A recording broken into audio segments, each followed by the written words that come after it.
Des racistes ont incendié la grange d'une femme noire, sans savoir que c'était leur fille dedans.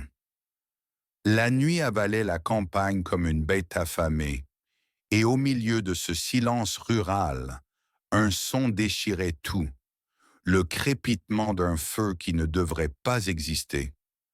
La femme noire se tenait là, immobile, à 10 mètres de sa grange, un rectangle de flammes, un hurlement de lumière, une bête rouge qui montait vers le ciel.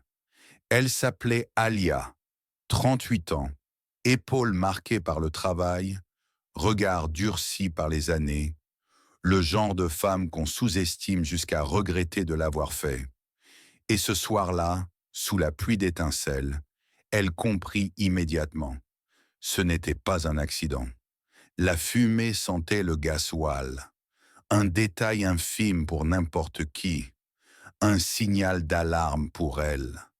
Elle fit un pas en avant, la chaleur lui fouettant le visage, mais elle n'avait pas peur.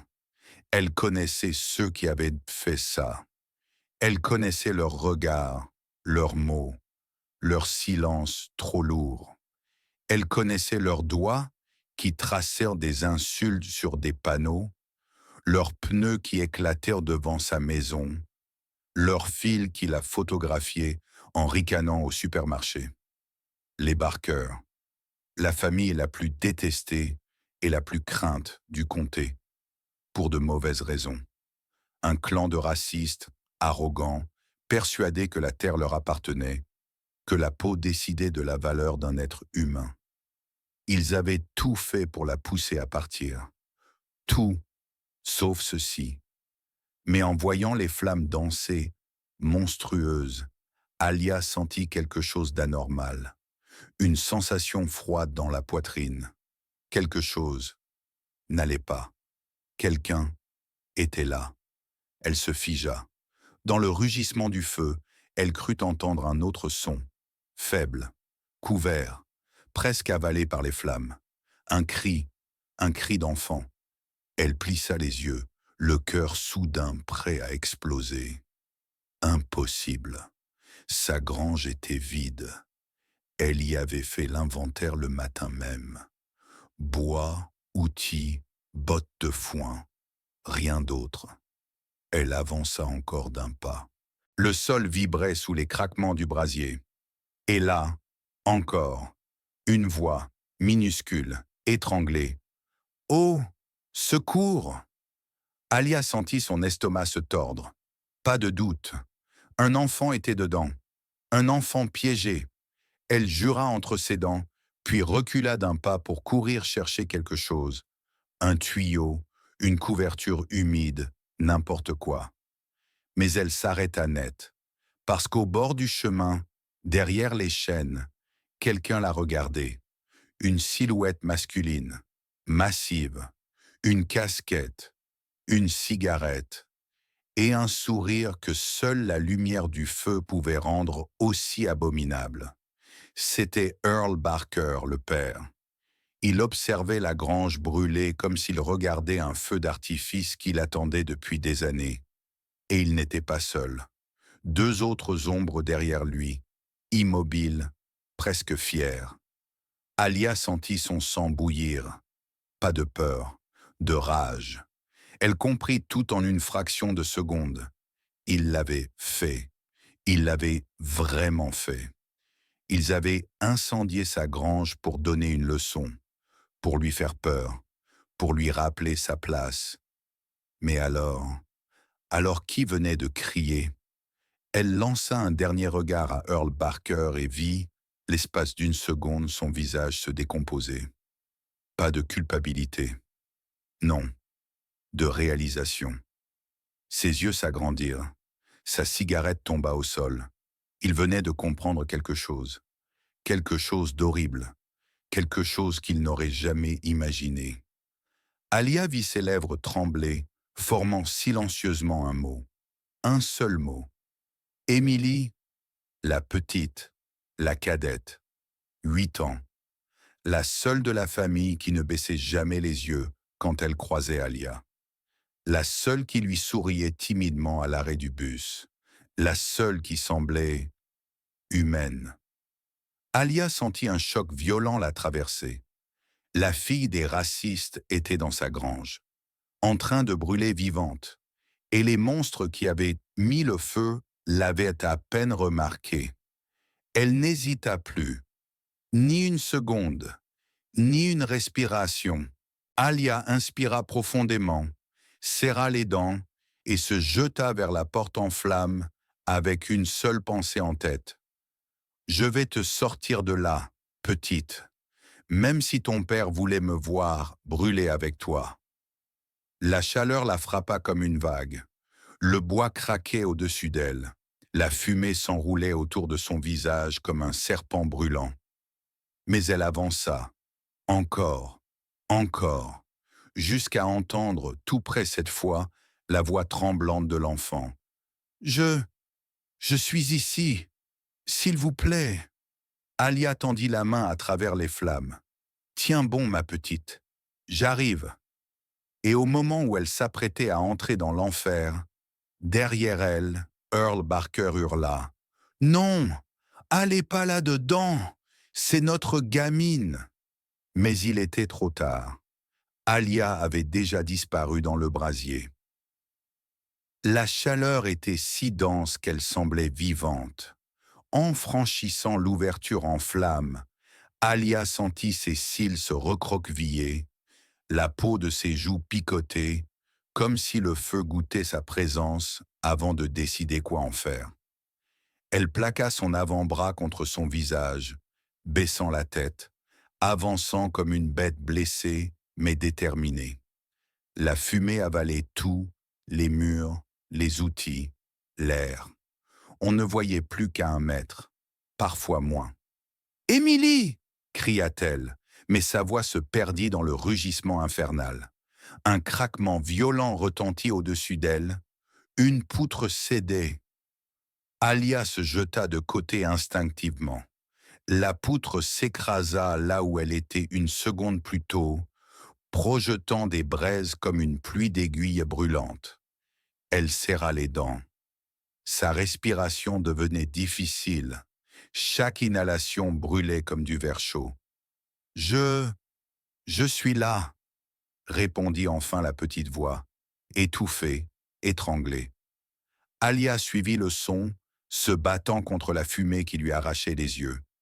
Elle avança en titubant, se cognant contre un vieux tracteur, glissant sur le sol noirci. Son cœur martelait à s'en rompre. Puis elle la vit enfin. Ou plutôt, elle vit une silhouette minuscule tapie sous une table renversée, les genoux serrés contre la poitrine, les joues mouillées de larmes et de suie. Les flammes se rapprochèrent d'elle comme des bras affamés. Émilie, les yeux de la petite s'agrandirent en voyant Alia. De peur d'abord, puis de soulagement. Je ne voulais pas, j'ai juste voulu voir les chatons, sanglota-t-elle. Alia sentit une douleur sourde transpercer sa poitrine. Les chatons. Elle avait trouvé une nichée il y a quelques jours et les gardait dans la grange pour les protéger du froid. Émilie était venue les voir, et ses propres parents avaient mis le feu sans vérifier si quelqu'un était dedans. Une rage glaciale se forma en elle, mais elle l'avala. Le temps n'était pas à la colère, il était à la survie. Elle se jeta à genoux et rampa vers la petite, glissant sous la table avec elle, utilisant son corps comme bouclier contre les braises qui tombaient. « Regarde-moi, Émilie, respire doucement, d'accord? Je vais te sortir d'ici. » La petite hocha la tête, tremblante. Alia déchira une partie de sa chemise, la mouilla avec l'eau qui dégoulinait d'un vieux seau renversé, puis la pressa contre bouche et nez de l'enfant. « Tiens ça, ne respire que là-dedans. » Les murs craquaient, menaçant de s'effondrer. La chaleur s'intensifiait, comme si le feu comprenait qu'on lui arrachait sa proie. Alia regarda vers la sortie. Un mur de flammes. Impossible. Elle tourna le regard de l'autre côté. Une petite fenêtre, à moitié brisée, à 1,50 m du sol. La seule option, la seule chance. Elle prit Émilie dans ses bras. La fillette s'agrippa à son cou comme si sa vie en dépendait. Parce que c'était le cas. Vous, vous allez nous sauver? Murmura Émilie, voix tremblante. Oui, je te le promets. Elle bondit hors de la table, serrant l'enfant contre elle. Les flammes fouettèrent son dos, mordirent ses épaules, mais elle ne ralentit pas. Elle s'élança vers la fenêtre. Une décharge de chaleur brutale lui coupa la respiration, mais elle continua. Une poutre enflammée s'effondra juste devant elle. Elle hurla, fit un pas de côté, glissa, mais resta debout. Le feu essayait de refermer ses mâchoires. Elle ne lui en laisserait pas le temps. Arrivée sous la fenêtre, elle posa Émilie au sol. « Monte sur mes épaules, je vais te pousser. » La petite hésita. « Et vous ?»« Je suis plus solide que je n'en ai l'air. Monte. » Émilie grimpa maladroitement, la chaleur lui arrachant des larmes. Alia se redressa, serrant les dents alors que les braises tombaient sur ses bras nus. « Maintenant, pousse la vitre. Encore, encore. Voilà !» Émilie parvint à élargir l'ouverture. « Allez, sors, glisse !» La fillette se hissa, tremblante, puis disparut de l'autre côté. Alia sentit une bouffée de soulagement. Elle mit ses mains sur le rebord brûlant, prête à se hisser à son tour. Puis elle entendit « Maman! Papa! Elle est encore dedans! Elle !» La voix d'Émilie, dehors. Et juste après, la voix d'Earl Barker, déformée par la panique, la honte et la terreur. « Recule, Émilie! Recule !» Mais il n'y avait plus de temps pour s'occuper d'eux. Une nouvelle poutre céda.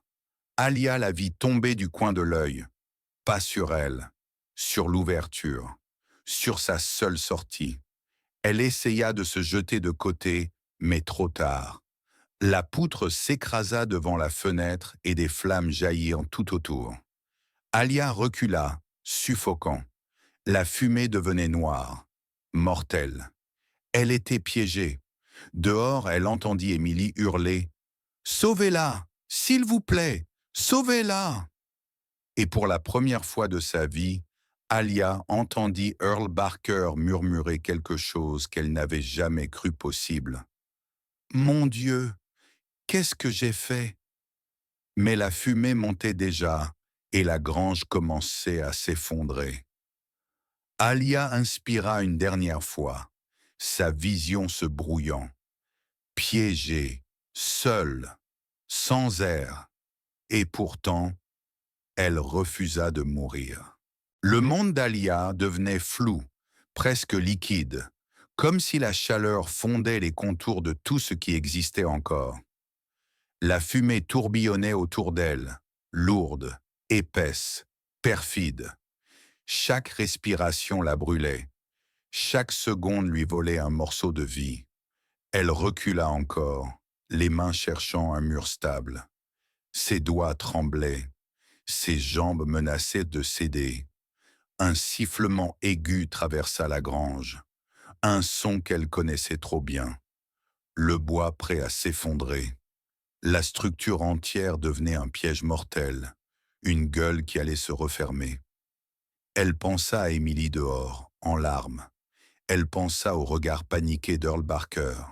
Elle pensa à la haine, aux insultes, aux années de mépris.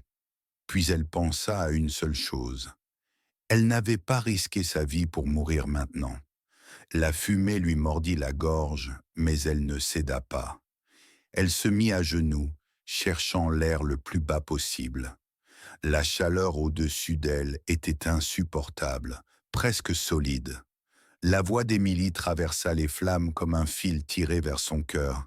« Madame Alia, ne mourrez pas !» Elle ferma les yeux. Cette voix, cette petite voix brisée, impossible d'abandonner. Je ne mourrai pas, petite, pas ce soir. Elle se força à ramper vers l'arrière de la grange, là où elle rangeait des outils, là où, peut-être, un miracle attendait. Ses mains cherchèrent quelque chose, n'importe quoi. Le bois brûlé, la terre chaude, un vieux bidon métallique, un râteau, puis un choc métallique sous ses doigts, une hache. Son cœur fit un bond violent. Elle la prit, la serra, sentit le métal brûlant dans sa paume. La hache n'allait pas la sauver seule, mais elle pouvait lui ouvrir une issue. Elle rampa jusqu'au mur nord, le plus éloigné des flammes principales, là où la fumée était un peu moins dense, où le bois était encore solide. Elle leva la hache et frappa. Le coup résonna comme un tonnerre étouffé. Le mur vibra. Dehors, elle entendit quelqu'un s'approcher. « Qu'est-ce qu'elle fait ?» La voix du frère Barker, brutale, inquiète. Elle leva encore la hache, même si son bras tremblait. La chaleur lui arrachait la peau. Mais elle frappa encore, et encore, et encore. Le bois éclata en échardes incandescentes, tombant sur elle comme une pluie de feu. Elle serra les dents et continua. Le souffle court, la vision rétrécit. Un dodo d'air frais traversa la fissure qu'elle créait. Un souffle de nuit, une promesse de survie. « Elle essaie de sortir !» cria quelqu'un. Puis un autre cri, plus grave. « Laissez-la faire, bon sang. Si elle sort, c'est qu'elle vit. » Earl Barker. Alia frappa encore, la rage et l'instinct mêlés. Le trou s'élargissait. L'air frais lui brûlait les poumons. Mais cette brûlure-là était une bénédiction. Elle donna un dernier coup, le plus violent, le plus désespéré. Le bois céda d'un coup sec. Une ouverture apparut, pas assez grande, mais suffisante pour un corps humain qui n'avait plus peur de rien. Elle entendit Émilie juste de l'autre côté, si proche que cela lui brisa presque le cœur. « Madame Alia !» Les flammes rugirent derrière elle, l'appelant. Mais elle ne se retourna pas. Elle jeta la hache dehors, s'agrippa au bord cassé du mur, sentant les échardes brûlantes s'enfoncer dans ses mains, et poussa de toutes ses forces. Un pied dehors, un genou dehors, l'air glacial de la nuit lui fouettant le visage. Puis quelqu'un saisit son avant-bras, une petite main, tremblante. Émilie. « Je vous tiens !» cria la fillette, sans réaliser que ses doigts fragiles ne pouvaient ne pas la porter. Alia se laissa glisser dehors, rouler dans la poussière froide, aspirant l'air comme si elle revenait d'outre-tombe. La grange derrière elle s'effondra dans un rugissement monstrueux, envoyant une gerbe d'étincelles dans le ciel noir. Émilie se jeta dans ses bras, sanglotant, tremblant, s'accrochant comme si elle craignait que le monde la lui reprenne. « Merci, merci, merci », répétait-elle. Alia la serra contre elle, son corps encore brûlant. Puis elle sentit des pas, des ombres, des présences lourdes. Elle se redressa, mettant instinctivement l'enfant derrière elle. Les Barker avançaient, tous les trois, le père, les deux fils. Leurs silhouettes se découpaient dans la lumière du brasier. Leurs visages, ce n'était plus l'arrogance habituelle, ce n'était plus la haine affichée, c'était autre chose, une peur animale, un choc, une vérité qu'ils n'auraient jamais voulu affronter. Earl Barker s'arrêta à 2 mètres d'elle. Ses lèvres tremblaient, ses yeux fixaient Talia comme si elle venait de faire quelque chose que même lui n'aurait jamais fait pour sa propre famille. « Vous avez sauvé ma petite. » Alia ne dit rien, Son regard était dur, brûlant, plus tranchant qu'une lame. Earl baissa la tête, pour la première fois. Mais les deux fils n'avaient pas la même attitude. Le plus grand, Travis, serra les poings, les yeux rouges, le visage durci par l'orgueil blessé. « T'aurais dû crever dedans », lâcha-t-il, venimeux. Émilie poussa un cri. Alia se leva, planta son regard dans celui du jeune homme, et il y vit quelque chose qui lui arracha un pas en arrière. Une femme qui avait traversé le feu et qui n'avait plus peur de personne. « Rapproche-toi, Travis, essaie », dit-elle d'une voix froide, posée, impitoyable. Silence. Puis Earl explosa. « Ferme ta grande gueule, Travis !» Alia prit Émilie dans ses bras et la recula d'un pas. Le feu derrière eux mourait lentement, un brasier se transformant en cendre. Mais la tension dans la nuit venait de s'enflammer pour de bon. Le brasier se calmait, mais la nuit, elle, s'enflammait. La grange n'était plus qu'un squelette noirci, un tas de cendres encore rougeoyantes. Le silence revint, un silence lourd, collant, presque étouffant, troué seulement par les sanglots d'Émilie. Alia la serrait doucement, la protégeant de son propre corps, consciente que les Barker s'approchaient encore. Pas pour aider, pour récupérer ce qu'ils considéraient comme leur, même si eux-mêmes avaient failli la tuer. Earl leva les mains, comme pour s'excuser ou se justifier. On ne savait pas vraiment. C'était pas prévu comme ça, murmura-t-il, la voix éraillée. Alia le fixa, impassible. Il avait ce ton honteux que prennent les hommes quand leurs actes les dépassent. Mais elle savait une chose, la honte ne lave rien. « Tu allais brûler ta propre fille », dit-elle. Sa voix était calme, froide, tranchante. Earl détourna le regard. Travis, lui, éclata d'un rire nerveux. Sec, agressif, le genre de rire qui cache la panique et l'ego blessé. « C'est elle qui s'est glissée là, ok ?» Il pointa un doigt accusateur vers les ruines. « Personne l'a mise dedans. C'est pas notre faute si elle traîne n'importe où. » Émilie tressaillit, serrant la main d'Alia. Alia se redressa lentement, posant une main protectrice sur la tête de la petite. Ses yeux, sombres et brûlants, se plantèrent dans ceux de Travis. « Tu la blâmes? Une gamine de 8 ans ?» Travis recula d'un pas, pris par la puissance de cette femme. Une femme couverte de suie, blessée, brûlée, mais plus forte que tous eux réunis. L'autre fils, Mason, jusque-là silencieux, grogna. « On devrait partir. Le shérif va débarquer. C'est pas bon pour nous. » Earl se renfrogna. Le shérif. « Oui ? Quelqu'un avait sûrement déjà appelé les secours après avoir vu la colonne de feu dans le ciel. Et un incendie criminel. Ça n'allait pas disparaître avec un crachat et un désolé. » Alia sentit Émilie trembler. La petite avait peur. Pas du feu. Des siens. Elle se pencha vers elle. « Tu veux rester avec moi, n'est-ce pas ?» Émilie hocha la tête frénétiquement, étouffant un sanglot. Earl les observa, quelque chose se déchirant en lui. Il s'approcha d'un pas, un pas hésitant, presque implorant.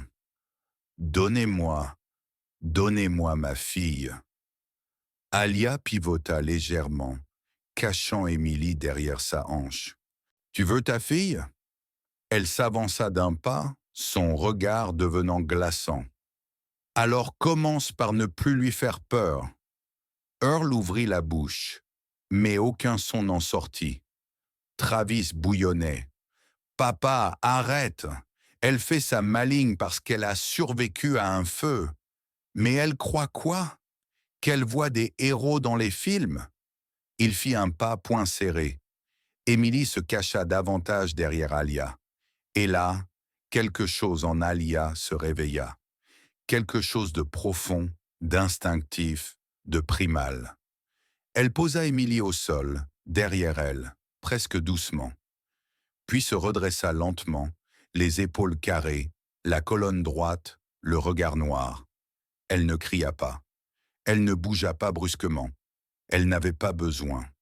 Sa voix, quand elle parla, était comme une lame qui glisse hors de son fourreau. Tu fais un pas de plus vers cet enfant, et je te promets que le feu de ce soir n'aura été qu'un avertissement. Travis se figea, Mason blêmit. Earl déglutit comme s'il avalait des pierres. Une femme venait de sortir d'un incendie. Une femme qui avait littéralement traversé les flammes pour sauver un enfant qui n'était même pas le sien. Une femme que le feu n'avait pas brisée. Ils comprirent enfin. Ils ne pouvaient pas l'intimider. Pas elle. Le silence était pesant, presque sacré. Et soudain, au loin, le hurlement d'une sirène. Proche, trop proche. Mason jura, nerveux. On doit se casser, papa, maintenant. Earl serra les poings, déchiré entre sa fille et la peur de la justice. Travis tira son père par le bras, paniqué. Elle racontera tout. On va finir en cellule. Viens. Émilie cria. Non, maman, sois pas méchant.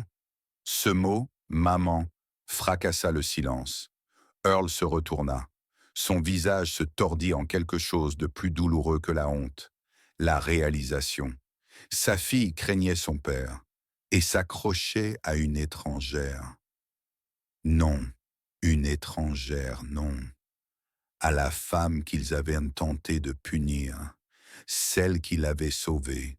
Alia se pencha, glissa un bras autour d'Émilie, l'attirant contre elle. « Ne t'inquiète pas, tu es en sécurité avec moi. » Earl fit un pas, un geste faible, presque pathétique. « Émilie, petit ange, viens voir ton papa. » Émilie éclata en sanglots et enfouit son visage dans le cou d'Alia. Cette dernière se redressa et fixa Earl d'un regard tellement froid qu'il eut l'impression que c'était elle, et non le feu, qui allait le réduire en cendres. « Tu n'auras pas cet enfant, pas ce soir, pas tant que la police n'aura pas entendu ce qu'elle a vécu. » Earl tenta d'ouvrir la bouche, mais il n'en eut pas le temps. Les phares d'une voiture de patrouille illuminèrent la scène. La poussière se souleva. Une porte claqua. Le shérif descendit, la main déjà sur son holster, en voyant les Barkers groupés comme des loups. « Qu'est-ce qui se passe ici ?»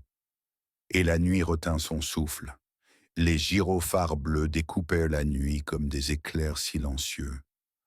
La poussière retombait lentement, éclairée par les faisceaux de la police.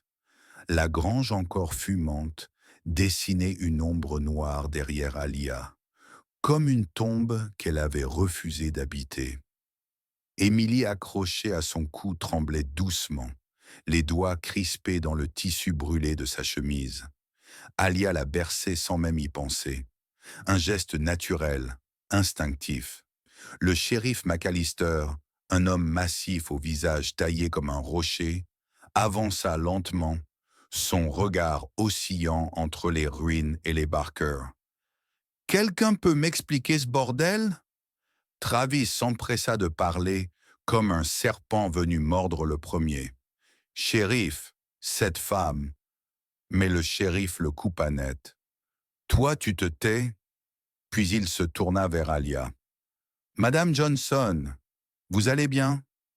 Elle avait encore de la suie sur les joues, les bras rouges de brûlures superficielles, une mèche de cheveux carbonisés.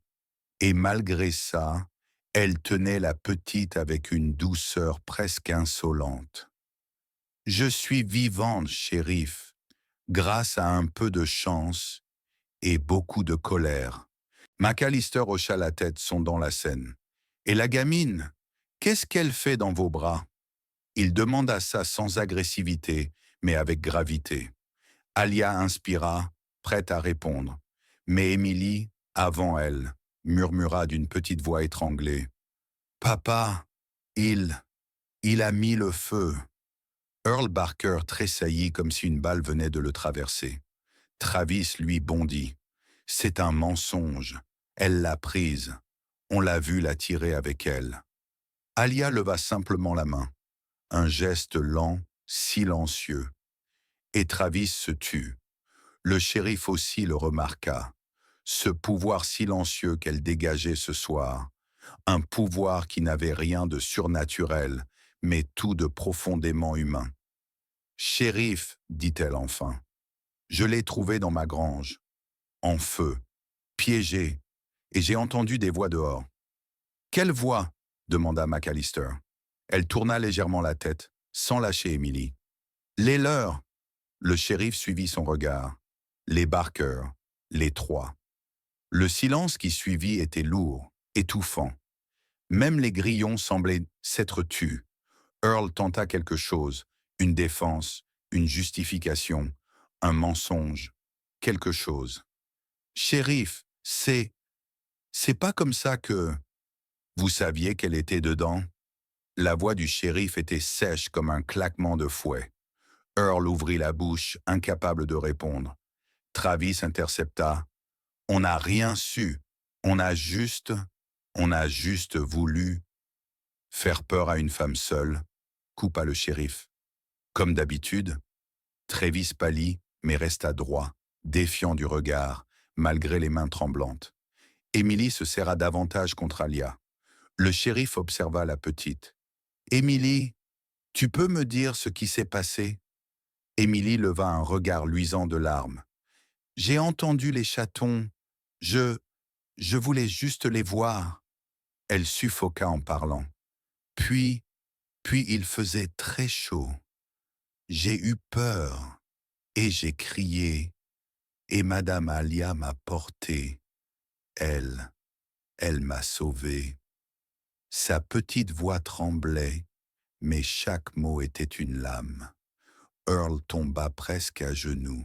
« Émilie, mon ange, je... » Mais Émilie se tourna dans les bras d'Alia, se pressant davantage contre elle. Ce geste aurait dû briser quelque chose dans un père. Mais chez Earl, c'était pire. Il comprit enfin ce qu'il était devenu. Le shérif posa ses mains sur sa ceinture. « Très bien, je pose la question clairement. Quelqu'un a-t-il vu qui a mis le feu ?» Travis ouvrit la bouche pour mentir. Ça se voyait dans ses yeux. Mais Mason posa une main lourde sur son bras. Un geste brusque, désespéré. Puis il murmura, presque inaudible. C'était Travis. Le monde s'arrêta. Travis pivota vers son frère, choqué. « Quoi ?» Mason balbutia. « T'as dit que personne serait dedans. T'as dit que c'était juste pour lui faire peur. Et quand t'as vu Emily, t'as rien dit. » Travis recula d'un pas, furieux, humilié, paniqué. « Tu mens, je voulais pas. » Le shérif le saisit brutalement par le bras et le plaqua contre la voiture. La nuit explosa en cris. « Lâchez-moi! Elle ment! Elle ment! Une bonne femme noire! Une... » Alia s'avança d'un pas, un seul, et sa voix coupa le hurlement comme une lame. « Ne prononce pas ce mot, pas ce soir, pas devant cet enfant. » Travis comprit. Dans ce regard, dans cette brûlure froide, il comprit que la femme qu'ils avaient tenté de terroriser était celle qui l'effrayait désormais. Le shérif l'attacha, le repoussa vers la voiture. Mason baissait la tête. Earl pleurait, vraiment. Emily suivait la scène, tremblante, incapable de comprendre tout, mais sentant que quelque chose immense venait de se produire. Le shérif revint vers Alia. « Elle peut rester chez vous? Pour la nuit? Les services sociaux arrivent demain matin. Le temps qu'on règle ça. » Alia hocha la tête. « Bien sûr. » Emily serra plus fort son cou, comme si elle refusait de la lâcher. Puis le shérif dit quelque chose qu'il n'avait jamais dit à une femme qu'il connaissait depuis 20 ans. « Alia, Ce que vous avez fait, il n'y a pas beaucoup de gens qui auraient eu ce courage-là. Elle détourna le regard, pas par fausse modestie, parce que les mots n'avaient pas d'importance. Elle avait juste choisi de ne pas laisser un enfant mourir. C'est tout. Elle prit Émilie dans ses bras, la couvrit de sa veste brûlée et marchait vers sa maison quand une phrase, à peine audible, traversa la nuit. C'était Earl. Merci, Madame Johnson. Merci pour avoir sauvé ce que j'avais de meilleur, malgré tout ce qu'on vous a fait. Alia ne répondit pas. Elle s'arrêta seulement une seconde, assez pour qu'il comprenne. Puis elle continua à marcher dans la nuit avec Émilie endormie contre son épaule, vers une maison modeste mais sûre, éclairée par une seule lampe jaune. La première nuit sans peur pour la petite Barker. La nuit avançait lentement, comme si elle hésitait à laisser place au jour après ce qui venait de se produire. Dans la petite maison d'Alia, on n'entendait que le souffle régulier d'Émilie, endormie sur le vieux canapé, enveloppée dans une couverture trop grande pour elle. Alia restait assise à côté, droite, silencieuse, la peau encore douloureuse des brûlures. Elle ne fermait pas l'œil. Impossible. Elle avait traversé le feu ce soir. Mais ce qui allait suivre pouvait être pire. Elle connaissait ce comté. Elle connaissait les gens. Elle savait que la vérité ne protégeait pas toujours, surtout quand elle venait de la bouche d'une femme comme elle. Elle passa doucement les doigts dans les cheveux de la petite fille endormie. Émilie sursauta légèrement, puis s'apaisa en sentant la main rassurante sur sa tête. Alia murmura « Dors, ma petite, pour la première fois, dors sans peur. » Mais dehors, le monde ne dormait pas. Au lever du soleil, la rumeur circulait déjà dans tout le comté. La femme noire a kidnappé la petite Barker. Ah, c'est elle qui a mis le feu. Travis a été arrêté à cause d'elle. Les langues se déliraient toujours plus vite que la vérité. Et quand Alia ouvrit sa porte le matin, une silhouette l'attendait déjà sur le perron. Madame Caldwell, vieille voisine, toujours fourrée dans les affaires des autres, un téléphone collé à l'oreille comme une arme. Elle n'attendit même pas qu'Alia parle.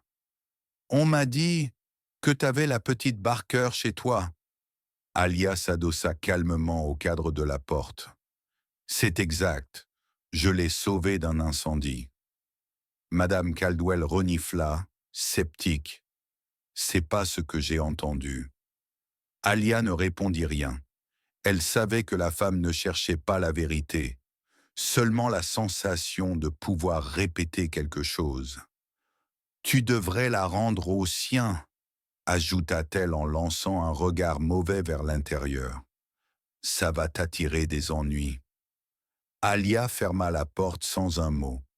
Derrière elle, Émilie, réveillée par les voix, se redressa, les yeux bouffis mais lucides. « Elle va revenir ?» Alia s'agenouilla à sa hauteur. « Laisse-la parler. Elle n'a aucune importance. » Émilie hocha la tête, mais quelque chose en elle restait tendu. La petite n'avait pas seulement peur du feu, elle avait peur des gens. Alia lui servit du lait chaud, une tartine au beurre. Émilie mangeait en silence, jetant des regards vers la fenêtre comme un animal traqué. « Vous croyez que papa va venir ?» Alia réfléchit un instant, puis dit la vérité. « Oui. » Les mains d'Émilie tremblèrent. « Il va me reprendre ?» Alia posa une main ferme et chaude sur la sienne. « Pas sans passer sur mon corps. » La fillette déglutit, mais pour la première fois, ses épaules se détendirent un peu. Vers midi, la situation éclata. Une camionnette poussiéreuse s'arrêta net devant la maison. Le moteur ronronnait comme une bête prête à charger. Earl Barker en descendit, titubant, le visage défait, les cernes profondes comme des blessures. Mason le suivait, tête basse. Earl semblait vieilli de 10 ans depuis la veille. Il avançait avec hésitation, le regard fixé sur la porte d'Alia. Pas de haine cette fois, pas de rage, une douleur crue, nue. Il leva la main et frappa, pas avec force, avec supplication. Alia ouvrit juste assez pour se montrer, mais pas assez pour qu'il voie Émilie derrière elle. Je veux lui parler, dit Earl, la voix craquée comme du bois sec. Elle le scruta. Elle ne vit pas le raciste bruyant qu'elle connaissait depuis 20 ans. Elle vit un père qui comprenait à peine l'ampleur de sa propre faute. Mais ça ne suffisait pas. « Tu ne la touches pas, dit-elle. Earl secoua la tête. Je veux juste m'excuser, lui dire que je savais pas qu'elle était dedans. Il passa une main tremblante sur son visage. Dieu, j'ai failli tuer mon propre enfant. Alia garda la porte entre elle et lui. Tu veux t'excuser? Earl hocha la tête. Alors attends les services sociaux et le shérif. Pas ce matin, pas maintenant.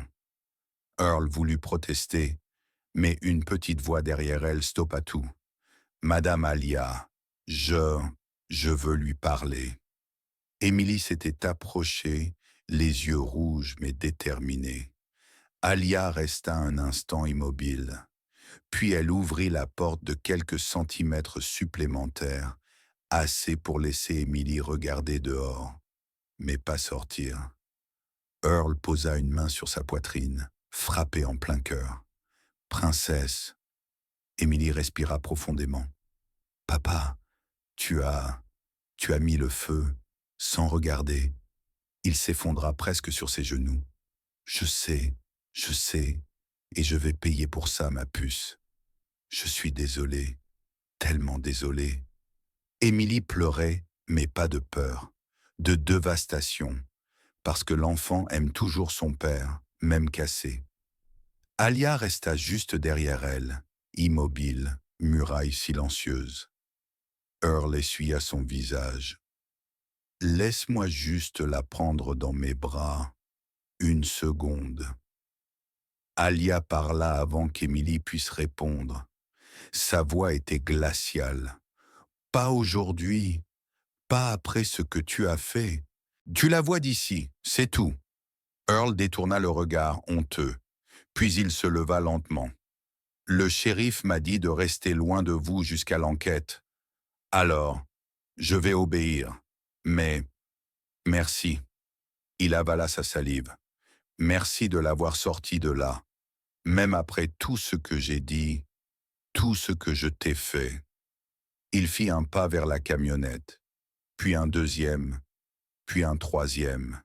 Et soudain, un pick-up se gara en trombe derrière lui, faisant voler la poussière.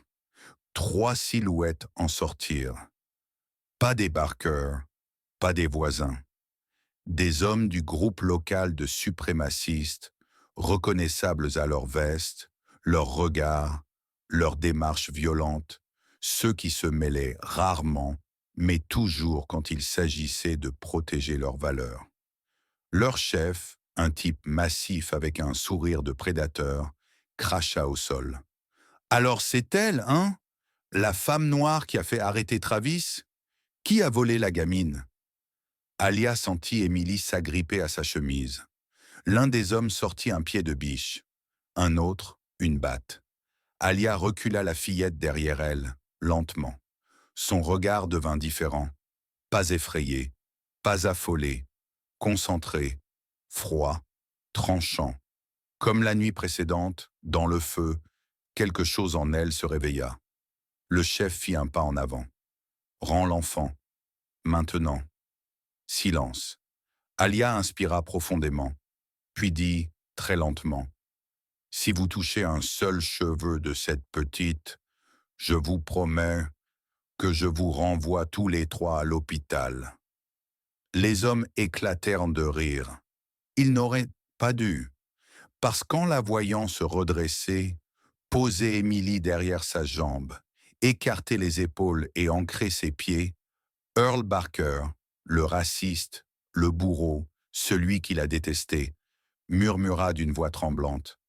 « Messieurs, reculez, vous savez pas à qui vous parlez. » Les hommes cessèrent de rire. La tension devint électrique et la violence se rapprocha à pas mesurés. Le vent souleva de la poussière entre les deux groupes, comme si la terre elle-même hésitait à respirer. Alia resta immobile, Émilie cachée derrière sa jambe. Les trois hommes avançaient, confiants, sûrs d'eux, sûrs de leur nombre. Ils avaient déjà gagné tant de combats dans ce comté, tant d'intimidations, tant de nuits où personne n'osait les regarder dans les yeux. Mais jamais encore ils n'étaient tombés sur une femme qui venait de traverser un incendie, une femme qui n'avait plus rien à craindre. Le chef, un colosse au cou épais et au tatouage pâle sur la clavicule, fit craquer ses doigts. « Tu crois vraiment que tu peux nous arrêter ?» Alia ne répondit pas. Son regard descendit légèrement, un mouvement presque imperceptible vers leurs pieds. La distance, le poids, l'équilibre. Elle les lisait comme on lit une partition. Earl Barker essaya encore une fois, désespéré, presque en sueur. « Les gars, je vous le dis, laissez tomber. » Le chef le repoussa d'un geste de l'avant-bras. « Ferme-la, Earl. Tu t'es déjà assez humilié. » Alia inspira profondément. Son visage était calme, beaucoup trop calme. Puis elle parla enfin. « Je vais vous dire un secret. » Les trois hommes se figèrent un instant. Elle continua, lentement. « Ce qui me fait le plus peur, ce n'est pas vous. C'est ce que je suis prête à faire pour protéger cet enfant. » Le silence se déchira. Le colosse éclata de rire. « On y va !» Ils avancèrent. Alia bougea la première. Pas en reculant, en avançant. D'un mouvement sec, elle repoussa Émilie derrière la porte d'entrée, sans même tourner la tête. « Reste là et ne regarde pas. » Puis elle referma la porte à demi et se retourna vers les trois hommes comme on se tourne vers une tempête qu'on a décidé d'affronter de face. Le premier chargea, la batte en l'air, le visage crispé de haine. Alia se pencha légèrement, son bras gauche remontant comme un ressort, et sa paume frappa le coude de l'homme dans un craquement bref, sec, immonde. La batte tomba. Un cri étouffé, un homme au sol. Le deuxième tenta de la prendre par derrière. Grossière erreur. Elle pivota sur son talon, attrapa son poignet, tordit, tira, et son épaule se démit dans un son mou et horrible. Il hurla, tombant à genoux. Le chef, stupéfait, fonça enfin vers elle. C'était un ancien boxeur amateur, muscles épais, mouvements rapides pour son poids. Il lança un crochet large. Alia ne recula pas. Elle entra sous son bras, frôlant ses côtes, et enfonça son genou dans son plexus. L'homme s'étouffa, l'air lui échappant comme un ballon percé. Avant qu'il puisse reprendre son souffle, elle leva sa main, puis frappa du plat de la paume sous son menton, un coup net, contrôlé, chirurgical. Le géant recula, vacilla. Il tomba. Alia resta debout. Son souffle était calme, son regard glacé. Ses mains tremblèrent légèrement. Non pas de peur, mais de l'adrénaline parfaitement contrôlée d'une femme qui avait appris trop jeune à se battre seule. Earl Barker observait la scène et quelque chose en lui mourait. La certitude qu'il comprenait le monde. la hiérarchie qu'il croyait immuable, la supériorité qu'il croyait naturelle. Tout s'effondrait devant ses yeux. Les deux blessés gémissaient au sol. Le colosse tentait de se relever en s'appuyant sur ses coudes, les yeux écarquillés de stupeur. Alia s'approcha de lui. Elle se pencha. Ses yeux sombres brûlaient d'une flamme plus terrifiante que l'incendie de la veille. « Tu vas te relever, tu vas reprendre ta voiture, et tu vas dire à tes amis que si l'un d'eux pose encore un seul pied sur ma propriété… » Elle marqua une pause, un silence tellement froid que même le vent sembla s'arrêter. « Je les ferai ramper comme toi. » Le colosse déglutit. « T'es pas humaine, » souffla-t-il, tremblant. Alia se redressa lentement. « Si, juste quelqu'un de fatigué d'avoir peur. » Elle se détourna, marchant vers la porte. Les hommes, hébétés, se traînèrent vers leur pick-up. Le colosse monta côté conducteur en haletant, lançant un dernier regard haineux, brisé, incompréhensif. Le moteur rugit. Les roues dérapèrent sur la terre. Ils disparurent dans la poussière. Earl et Mason restèrent seuls, figés, incapables de parler. Alia ouvrit doucement la porte. Emily était là, les yeux écarquillés. Elle avait tout vu. Elle se jeta dans les bras d'Alia, sanglotant. « J'ai eu peur pour vous. J'ai eu peur. » Alia la serra fort, très fort. « Tu n'as plus à avoir peur de personne, ma petite. Pas tant que je suis là. » Mais à cet instant précis, dans le silence retombé, elle comprit une chose. Ce n'était que le début.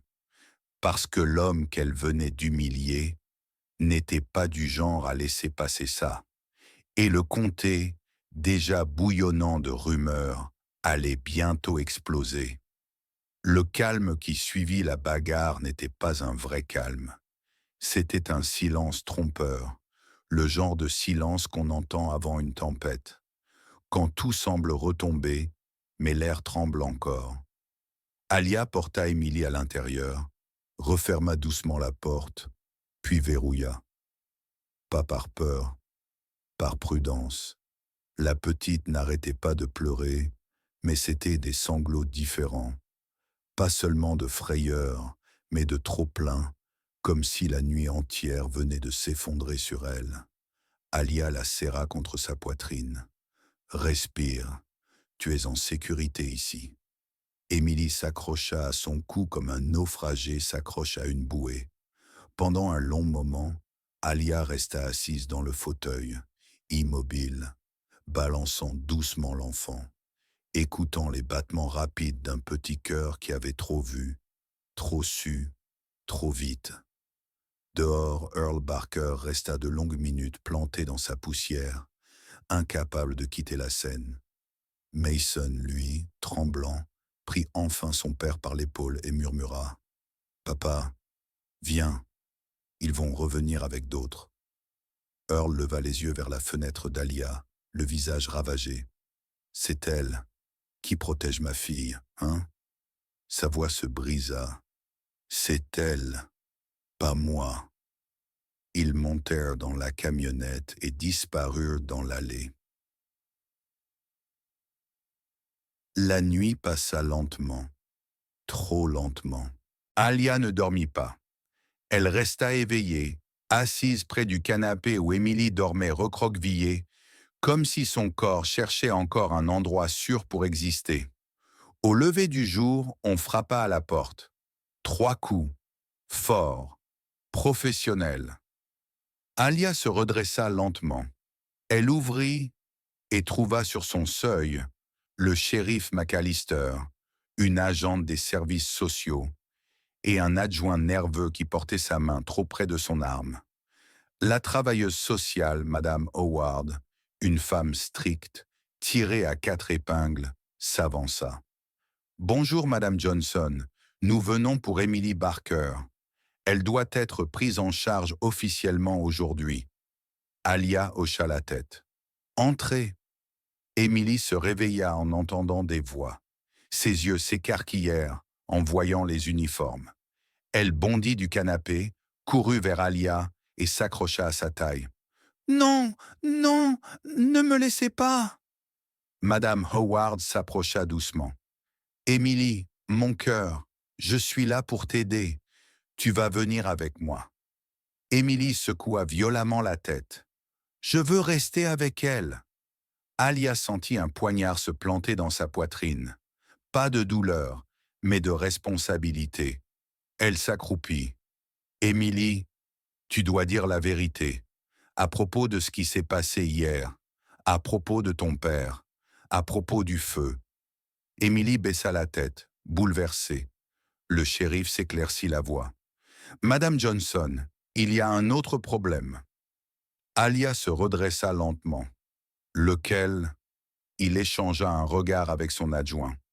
Les 3 types d'hier soir, on vient d'apprendre qu'ils sont liés au groupe des Red Creek Boys. Le nom fit trembler la pièce. Même l'air sembla se figer. La Red Creek Boys, un groupe extrémiste local. Peu nombreux, mais extrêmement violent.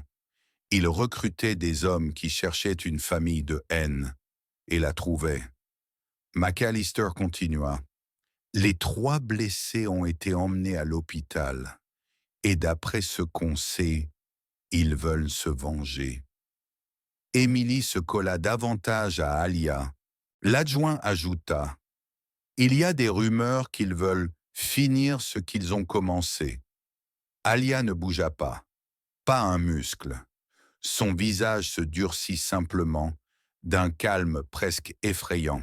« Qu'est-ce que vous proposez ?» Madame Howard intervint.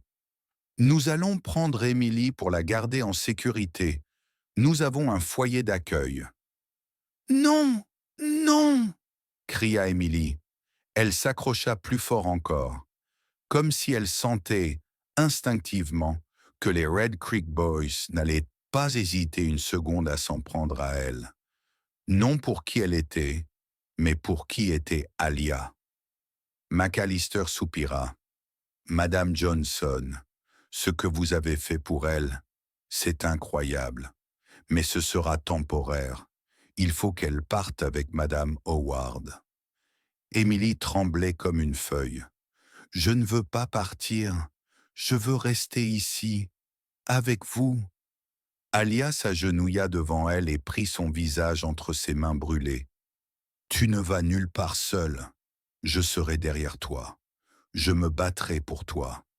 Mais il faut suivre la procédure. Tu comprends ?» Émilie secoua la tête, des larmes coulant sur ses joues. « Et si il me trouve? Et si… » Alia la coupa doucement. « Personne ne te fera de mal, parce que s'ils essaient, ils devront d'abord me passer dessus. » Émilie la serra si fort que la respiration d'Alia se bloqua une seconde. Puis, petit à petit, l'enfant relâcha son étreinte, mais resta accrochée à sa main comme si elle lâchait un bout d'elle-même. La travailleuse sociale s'avança.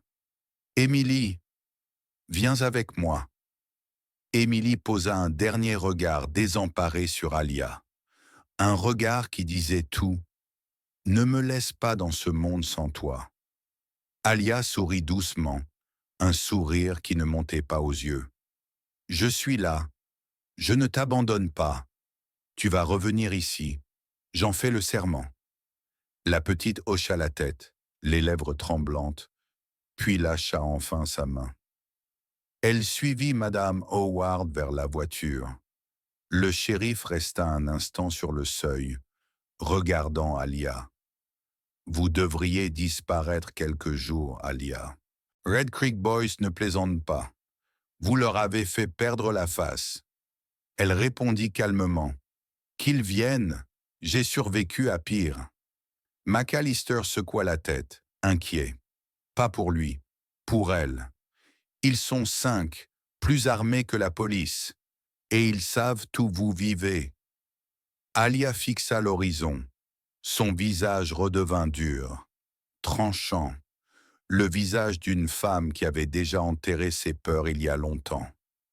Alors qu'ils viennent à la lumière du jour, je n'ai plus l'intention de fuir. Le shérif resta bouche bée. Il comprit enfin ce que les Barkers avaient compris la veille. On ne menace pas une femme qui a traversé le feu. Mais à l'instant même où la voiture des services sociaux disparut au bout de la route, un pick-up noir, inconnu, se gara à plusieurs centaines de mètres sur la colline. 3 silhouettes en descendirent, toutes en noir, toutes armées. Le chef blessure encore fraîche sur le visage.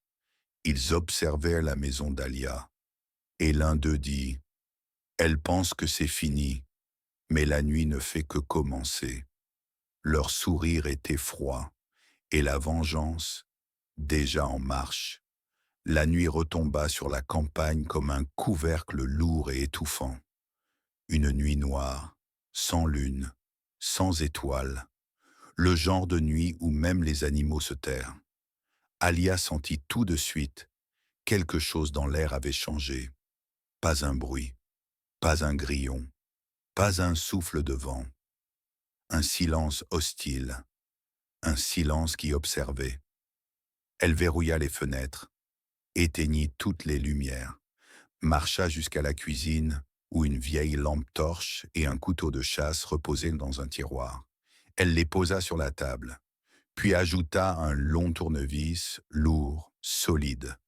Elle les aligna comme un médecin prépare ses instruments. Puis elle se figea, un phare très loin, juste une seconde, un flash blanc entre les arbres. Ils étaient là. Pendant ce temps, à 20 kilomètres de là, Émilie était assise sur un lit propre dans une maison d'accueil pleine de jouets. Madame Howard parlait doucement à un couple bienveillant qui devait s'occuper d'elle pour la nuit. Mais Émilie n'écoutait pas. Son regard restait rivé à la porte, aux fenêtres, aux ombres. Chaque bruit la faisait sursauter. « Tu veux un chocolat chaud, chérie ?» demanda la femme qui devait l'héberger. Émilie secoua violemment la tête. « Je veux retourner chez Madame Alia, s'il vous plaît. » La femme sourit gentiment. « Demain peut-être. Aujourd'hui tu dois rester ici, d'accord ?» Émilie sentit un frisson glacé lui descendre dans la colonne. Elle ne savait pas pourquoi, elle ne savait pas comment, mais quelque chose en elle disait « Alia était en danger » et personne ne le savait, personne ne l'écoutait et personne n'allait venir. Ses doigts se crispèrent sur la couverture. « Ils vont aller chez elle » murmura-t-elle enfin, presque inaudible. La femme la regarda avec douceur. « Les hommes mauvais sont en prison, ma chérie. Tu es en sécurité. » Émilie savait, ce n'était pas vrai. Chez Alia, l'air sembla soudain vibrer. Une branche craqua dans le jardin. Un bruit léger, presque discret, mais trop précis pour être naturel. Elle s'avança vers la fenêtre, silencieuse, sans bouger le rideau. 3 silhouettes, pas 4, pas 5, 3. Les 3 blessés de la veille, mais debout, armés et assoiffés de vengeance. Le colosse, l'ancien boxeur, marchait devant, boitant légèrement. Sur sa joue, la marque de la gifle d'Alia. Sur son torse, un gilet pare-balles artisanal. À sa droite, l'homme à l'épaule démise, maintenant enfermé dans une écharpe de fortune, mais tenant un fusil de chasse sur l'autre bras. À sa gauche, celui au coude cassé qui traînait une chaîne métallique derrière lui, comme un serpent prêt à mordre. Alia inspira profondément. Pas de peur, de concentration. Elle n'appela pas la police. Elle savait. Le comté était vaste, la nuit profonde, les routes s'isolaient. Il n'arriverait jamais à temps. Elle prit la lampe torche, le couteau, le tournevis, Elle ouvrit lentement la porte arrière et se glissa dehors comme une ombre. Les hommes avançaient, lents, méthodiques. L'un murmura, le chef a dit, pas un bruit, pas un témoin. On la sort en 10 minutes. Le colosse sourit. Elle a cru qu'elle pouvait nous humilier. On va voir ça. Ils se divisèrent, l'un par la droite, l'autre par la gauche. Le chef droit vers la porte d'entrée. Alia les observait depuis les arbres. Elle respirait par la bouche pour ne pas faire de bruit. Elle attendait. Attendre était la clé. Le premier homme passa près du vieux puits, celui avec la margelle instable, la pierre humide, fraîche. Alia bougea, silencieuse, précise. Elle arriva derrière lui avant qu'il n'ait le temps de tourner la tête. Sa main se referma sur sa bouche. Le couteau glissa sous ses côtes. Un seul souffle, un seul. L'homme s'effondra dans l'herbe sans un bruit. Alia le tira derrière un bosquet, essuya la lame sur son pantalon, puis repartit, toujours invisible. Le deuxième se dirigeait vers la grange brûlée. Il voulait contourner la maison, trouver une fenêtre ouverte. Il marcha sur une planche calcinée. Crac, il jura. Putain! Alia jaillit derrière lui. Une ombre dans la nuit. Pas un cri, pas un son. Le tournevis entra dans le tendon de son genou. Il s'écroula, hurlant. Mais Alia fut plus rapide. Elle frappa son cou de la tranche de la main. Une fois, deux, trois. Le silence retomba. Elle le traîna derrière les ruines, l'abandonnant là comme un sac de sable. Son souffle était rapide, mais son regard, plus froid que jamais. Restait un, le colosse, le plus dangereux, le plus motivé, le plus blessé dans son orgueil. Il arrivait à la porte d'entrée, arme levée. Il souffla. « Je vais la f... » Une lumière l'aveugla. La lampe torche. Alia se tenait sur le perron, parfaitement droite. Il sourit. « Te voilà. » Il tira. Alia plongea de côté. La balle éclata le cadre de la porte. Elle roula sur le gravier, bondit sur ses pieds, sprinta vers le côté de la maison. Le colosse grogna et la suivit, boitant, mais rapide malgré sa taille. « Tu crois que tu peux courir ?» Elle ne répondit pas. Elle courut vers le champ derrière la maison, le champ qui descendait légèrement, avec des sillons profonds, parfaits pour se cacher. Elle se laissa tomber derrière un tronc abattu. L'homme avança, arme levée. « Sors, je sais que t'es là. » Alia attendit. Immobilité parfaite. L'homme passa devant elle. Elle se redressa et bondit sur son dos, le bras autour de son cou. Il hurla. Elle planta ses doigts dans sa gorge, serrant, serrant. Il la projeta contre un arbre. Le choc fut brutal. Alia vit un éclair blanc devant ses yeux, perdit un instant l'air de ses poumons. Le colosse leva son fusil comme une hache et l'abattit. Elle roula. La crosse frappa la terre. Elle lança le couteau. Il ricocha contre son gilet pare-balles. « Raté !» hurla-t-il, fou de rage. Alia se redressa, haletante. Il se jeta sur elle. Elle esquiva, prit une pierre, le frappa au visage. Le sang gicla. Il hurla, plus de rage que de douleur. Il la plaqua au sol. Ses mains énormes se refermèrent sur son cou. La pression augmenta. Alia luttait pour respirer. Il souriait, un sourire monstrueux. « C'est fini, salope. » Puis, une lumière, une voiture, des phares. Qui montera la route vers la maison? L'homme hésita. Une seconde, une seule. Mais pour Alia, c'était assez. Elle agrippa la chaîne métallique autour de son épaule, la tira, boucla autour de son cou, et tira, de toutes ses forces. Le colosse écarquilla les yeux, perdit l'équilibre, roula sur le côté. Alia serra, encore, encore. Ses bras tremblaient, ses côtes brûlaient, mais elle serra jusqu'à sentir le poids de l'homme retomber, mou sur elle. Silence, un silence total. Elle resta immobile plusieurs secondes, haletante, le souffle coupé, le cœur en feu. Puis elle roula sur le dos et regarda les étoiles invisibles derrière les nuages. Elle était vivante, encore. La voiture approchait. Ce n'était pas la police. Ce n'était pas Earl. Ce n'était pas les Barker. Une voiture grise, neutre, sans marque. Elle s'arrêta devant la maison. Le moteur coupa. La portière s'ouvrit.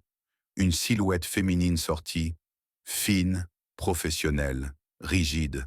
Madame Howard, et derrière elle, tremblante, les yeux rouges d'avoir pleuré pendant des heures. Émilie, la petite courut vers la maison, puis s'arrêta, parce qu'Alia sortait enfin de derrière la maison, couverte de sang, de terre, de sueur, de griffures, vivante, entière, debout comme une montagne. Émilie poussa un cri de soulagement. « Madame Alia !» La travailleuse sociale resta figée, choquée. Elle comprit immédiatement que quelque chose d'horrible s'était passé. Émilie se jeta dans les bras d'Alia. Alia la serra, ferma les yeux, juste une seconde, comme pour aspirer toute la force du monde. Puis elle murmura, la voix rauque, brisée, brûlante. « Je t'avais dit que personne ne te prendrait sans passer sur mon corps. » Émilie pleurait dans son cou. Madame Howard ne savait pas quoi dire, mais la vérité était là. Alia venait de défier un groupe armé toute seule, et elle avait gagné. Et la nuit n'était pas encore terminée. Le soleil se levait lentement, teintant l'horizon d'un rouge pâle, presque timide, comme s'il hésitait à éclairer les vestiges de la nuit passée. La lumière du matin révélait ce que l'obscurité avait caché, des traces de combat, des silhouettes inconscientes dans l'herbe, la poussière encore soulevée, et Alia, debout, immobile, Émilie serrée contre elle. Madame Howard s'approcha, les yeux écarquillés. Elle voyait le sang, la terre, les marques sur le cou d'Alia, les contusions. Elle voyait aussi, à quelques mètres, les corps des 3 hommes, respirant encore, mais vaincus. « Madame Johnson, qu'est-ce qui s'est passé ici ?» Alia ne répondit pas tout de suite. Elle ne lâcha pas Émilie. Elle sentit les doigts de la fillette s'agripper à sa chemise brûlée, comme si un seul relâchement pouvait briser quelque chose en elle. Quand elle parla enfin, sa voix était calme. « Ils sont venus pour finir ce qu'ils avaient commencé, et j'ai fait ce que n'importe qui aurait fait pour protéger un enfant. » Madame Howard déglutit. Ses mains tremblaient. Ce qu'elle voyait dépassait toute logique, toute réglementation, toute formation. Émilie se blottit davantage, son visage enfoui dans le cou d'Alia. « Je le savais, » murmura la petite. « Je savais qu'ils allaient venir. » Alia caressa ses cheveux. « Tu as un instinct très fort, ma petite. Ne l'ignore jamais. » La police arriva 20 minutes plus tard. Pas seulement McAllister, toute une unité. Les sirènes déchirèrent l'aube, les portières claquèrent. Des agents armés encerclèrent la maison, découvrirent les hommes à terre, les armes, la chaîne, les traces de lutte. McAllister descendit de sa voiture, et quand il vit Alia, son regard changea. Il n'y avait plus seulement du respect. Il y avait un choc profond, presque de la crainte. « Alia, vous allez bien ?» Elle hocha la tête. « Ils sont 3, 2 vivants, un inconscient. Ils ont attaqué avec intention de tuer. » McAllister passa une main sur son visage. « Bon Dieu !» L'adjoint, lui, resta figé sur place, incapable de comprendre comment une femme seule avait neutralisé 3 extrémistes armés. Un agent menotta les survivants, les releva, les poussa vers les voitures. Le colosse, la gorge encore marquée de la chaîne, croisa le regard d'Alia. Il baissa les yeux. Il ne reverrait plus jamais cette femme comme une proie. Ensuite vint le chaos, les médias, les services sociaux, les voisins, les Barker.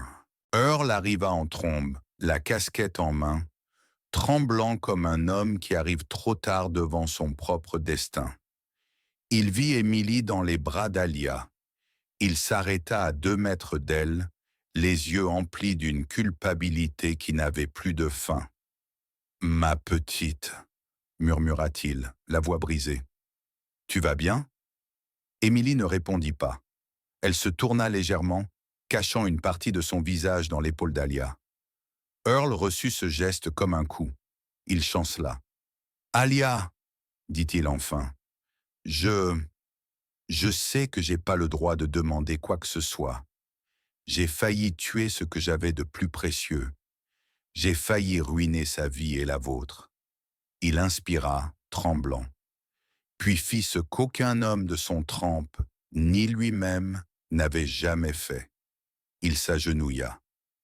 Devant elle, devant une femme noire, devant la femme qu'il avait méprisée toute sa vie.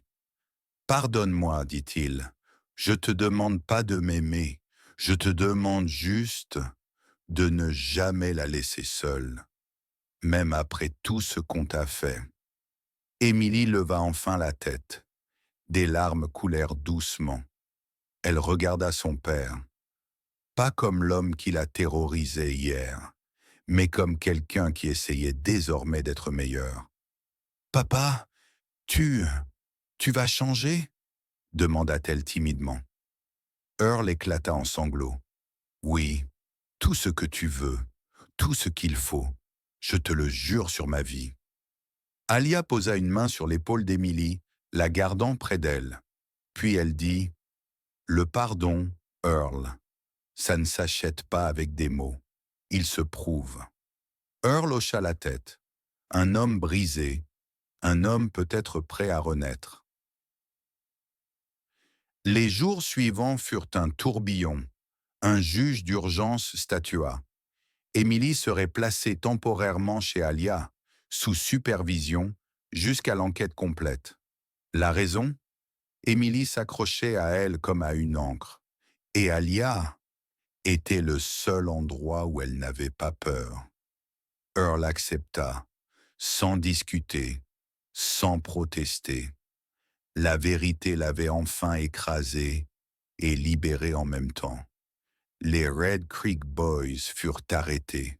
3 à l'hôpital, 2 autres dans une planque, surpris en train de préparer une vengeance. Les preuves étaient nombreuses.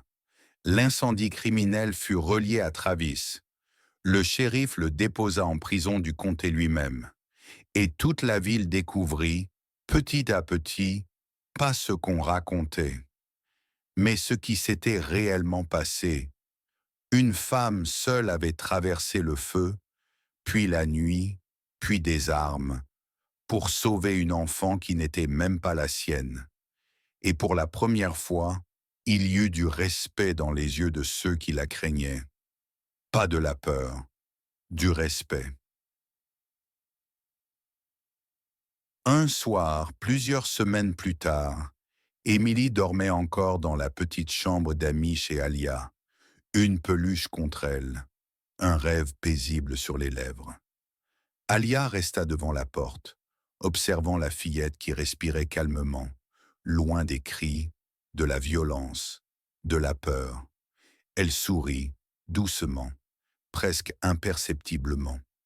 Elle s'assit sur le vieux fauteuil près de la fenêtre, regarda les champs sombres, le ciel étoilé, et elle murmura pour elle-même « J'ai traversé les flammes, pour elle, et je le referai, encore et encore. Tant que ce monde choisira la haine, il trouvera toujours une femme debout. Moi, Elle resta là longtemps, veillant sur Émilie comme une sentinelle silencieuse. Une femme forte, une femme dangereuse, une femme juste, une femme que personne, plus jamais, n'oserait sous-estimer. Il y a des familles qui brûlent par haine, et il y a des femmes qui traversent le feu par amour. C'est dans leurs pas que le monde se reconstruit. C'était Histoire de dames, là où chaque silence cache une vérité.